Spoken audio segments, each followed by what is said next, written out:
টক মিষ্টি ঝাল কাঁচা আমের আচার।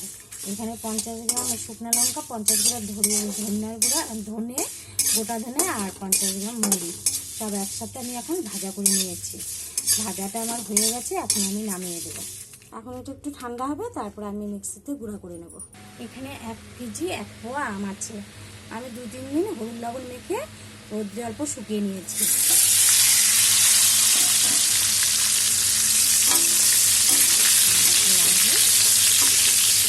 নিয়ে তারপরে দুধটা দিয়ে দেবো।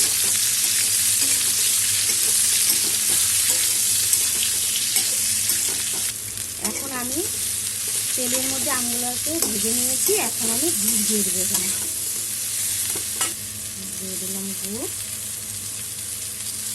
গুড় তো গুড়ই হয়, আবার কি না, 1 কেজি বেশি আম আছে তো, না 1/2 কেজি বেশি গুড় দিয়েছি।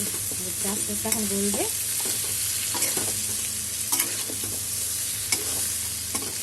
একটু জল দেবো।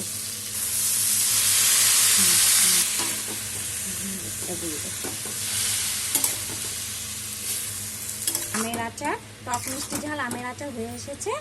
এখন ভেজে রাখা গুঁড়া মশলাটা এখন আমি দিয়ে দেবো। এখানে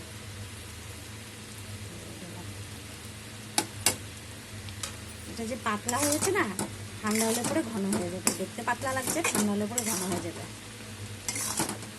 আর দেবো ভিনিগার, যাতে ভালো থাকে এটা আচারটা, যাতে নষ্ট না হয়, তার জন্য আমি 2 চামচ ভিনিগার দিয়ে দেবো।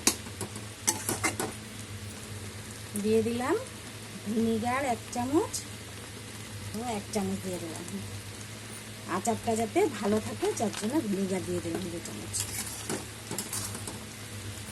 তোমরা এভাবে টক মিষ্টি ঝাল আমের আচার বানিয়ে খেয়ে বলবে কেমন হয়েছে। লাইক করবে, কমেন্ট করবে, শেয়ার করবে। Thank you.